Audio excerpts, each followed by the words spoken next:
রক্তের সম্পর্কের কেউ না হয়েও আমাদের সাথে এমনটা করবে আমরা কখনো ভাবি নাই। আসসালামু আলাইকুম। কেমন আছেন সবাই? আশা করছি যে যেখানে আছেন সবাই অনেক ভালো আছেন এবং সুস্থ আছেন। আল্লাহর রহমতে আলহামদুলিল্লাহ আমিও অনেক ভালো আছি। আমার আজকের ভিডিও দুপুরে রান্নাবান্না থেকে শুরু করে দিয়েছি। তো আজকে দুপুরে রান্না করতেছি গরুর মাংস, ইলিশ মাছ ভুনা আর ডিম ভুনা। তো গত রাত্রে ঘুমাইতে অনেকটা দেরি হয়ে গিয়েছিল, রাত ২টা বেজে গিয়েছিল। আর ঢাকা থেকে এক ভাই এসেছে, এজন্য মূলত অনেকটা রাত্রে ঘুমাইতে হয়েছে, কারণ ওনার আসতে আসতে ২টা বেজে গিয়েছিল এজন্য। আর সকালে ঘুম থেকে উঠতে অনেকটা দেরি করে ফেলছি, কারণ প্রতিদিন তো ৭টার মধ্যে উঠে পড়ি, আজকে ৮টা বেজে পার হয়ে গিয়েছিল। তো সকালে উঠে তাড়াতাড়ি করে সকালের নাস্তা করে নিয়েছি, রুটি বানিয়ে করে উঠে তারপরে এখন দুপুরে রান্নাটা করে নিচ্ছি। তো আপনাদের ভাইয়া আমাকে বলছে যে ১২টার মধ্যে রান্না করে রাখতে, কারণ যে ভাই এসেছে ঢাকা থেকে সেই ভাই আবার দুপুরের মধ্যে চলে যাবে। উনি সকালে উঠে চলে যাওয়ার জন্য জোর করছিল, পরে আপনাদের ভাইয়া ওনাকে জোর করে রেখে দিয়েছে যে ভাই এত দূর থেকে এসেছেন, অন্তত একটা বেলা আমাদের সাথে একটু সময়টা কাটিয়ে তারপরে যান। তো অনেক বলার পরে উনি রাজি হয়েছে আর কি। তো আপনাদের ভাইয়া ওনাকে নিয়ে আমাদের মিলে নিয়ে গেছে, উনি মূলত আমাদের মিল দেখতে এসেছে। আমার কথার মাঝে ভুল ত্রুটি হয়ে গেলে অবশ্যই ক্ষমা সুন্দর দৃষ্টিতে দেখবেন। আর যেসব আপু ভাইয়ারা আমার ভিডিওটি ফেসবুক পেজ থেকে দেখতেছেন তারা আমার পেজটি ফলো করে রাখবেন। আর যারা ইউটিউব চ্যানেল থেকে দেখতেছেন তারা আমার চ্যানেলটি সাবস্ক্রাইব করে রাখবেন। তো আমি এক চুলাতে গরুর মাংস বসিয়ে দিয়েছি, আর এক চুলাতে আমি ইলিশ মাছ ভেজে এখন হচ্ছে ভুনা করে নিচ্ছি।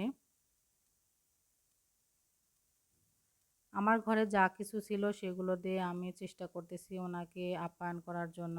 আসলে হুট করে এসেছে, এজন্য আর কি যা কিছু ছিল সেগুলোই আর কি রান্না করতেছি।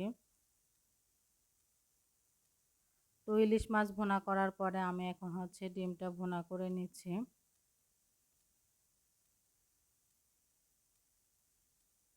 তো আপনাদের ভাইয়া ওনাকে আণবিক দেখাতে নিয়ে গিয়েছে।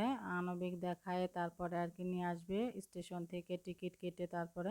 তো এর মধ্যে আমাকে ফোন করছিল যে ভাইয়ের ১টার সময় ট্রেন, তুমি তাড়াতাড়ি রান্না করে রেডি করে রাখো, এসে ওনাকে খেতে দিতে হবে। তো এর মধ্যে যে আমার ইলিশ মাছটা রান্না করা হয়ে গেছে। আর আমি তো ভাবছিলাম যে উনি কেমন ঝাল মশলা খায়, সেটাও কিন্তু একটা ভাবার বিষয়। আমি তো মানে ভাবছি আর রান্না করতেছিলাম যে উনি খেতে পারবে কিনা, কারণ একেক অঞ্চলের রান্নাবান্না কিন্তু একেক রকমের হয়। আর অনেকে বলে যে সব অঞ্চলের মানুষ নাকি ভালো হয় না, কিছু কিছু অঞ্চলের মানুষ নাকি খুব খারাপ হয়। তো আমার তো সেটা মনে হয় না, আমার কাছে মনে হয় কি জানেন, যে সব অঞ্চলে ভালো খারাপ মিশিয়ে মানুষ। তো ওনার ব্যবহারটা এত ভালো লাগতেছিল, উনি মানে মনে হচ্ছিল যে খুবই ভালো মনের মানুষ। তো এদিকে আমার রান্না বান্না হয়ে গেছে, আমি টেবিলের উপরে এনে রেখে দিয়েছি। তো এর মধ্যে কিন্তু 12:30টার আজান দিয়ে দিয়েছে, কারণ আজকে শুক্রবার। আর ওনারাও চলে এসেছে। আসার পরে আমাকে আপনাদের ভাইয়া ডাকছে যে একটু রান্নাঘরে আসো। আমি রান্নাঘরে এসে তো পুরাই অবাক। আমি তো ভাবি নাই যে উনি এই কাজটা করবে। উনি অনেক রাত্রে এসেছিল, ঠিক আছে। আর আমি কখনো কারো কাছ থেকে কোনো কিছু আশা করি না যে উনি ব্যাগ ভর্তি আমার জন্য কিছু নিয়ে আসবে কি আমাদের জন্য কিছু নিয়ে আসবে। আমার এই জিনিসটা কখনোই ফিল হয় না যে জিনিস নিয়ে আসলে যে তাকে আপ্যায়ন করতে হবে, আর না নিয়ে আসলে আপ্যায়ন করতে হবে না, এমন কিন্তু আমার মনে হয় না। কিন্তু উনি যে এত কিছু নিয়ে আসবে ভাবি না। হয়তোবা বাচ্চাদের জন্য কিছু নিয়ে আসতে পারত। কিন্তু উনি যে পুরো বাজারটা ধরে নিয়ে আসবে, আমি মানে খুবই নিজেকে অপরাধী মনে করতেছিলাম সেই সময়টা। আমি ওনাকে বারবার বলছিলাম যে, "আপনি কেন এই কাজটা করলেন?" কারণ আমার পক্ষে এগুলো আসলে মেনে নেওয়া সম্ভব না। কারণ আমাদের এই অঞ্চলে হচ্ছে কেউ কারো বাসায় গেলে নিয়ে যায়, ঠিক আছে, কিন্তু এত কিছু নিয়ে আসে এটা আমি কখনো দেখি নাই। আমার লাইফে ফার্স্ট টাইম দেখলাম। হয়তোবা ওনাদের অঞ্চলে এমন আছে আর কি, কিন্তু আমাদের অঞ্চলে এমনটা নেই। নিয়ে আসে কিন্তু এত করে নিয়ে আসে না।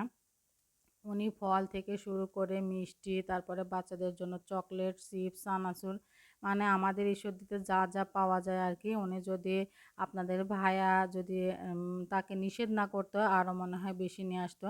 তো আপনারা আইডিয়া করে বলবেন যে এখানে কত টাকার হচ্ছে বাজার আছে। আমি তো আপনাদের ভাইয়ের কাছ থেকে শুনে অবাক যে একটা অপরিচিত মানুষ অপরিচিত জায়গায় এসে যে এত বড় একটা কাজ করতে পারে, এটা কত বড় মনের মানুষ হতে পারে এটা অবশ্যই আপনারা গেস করতে পারছেন।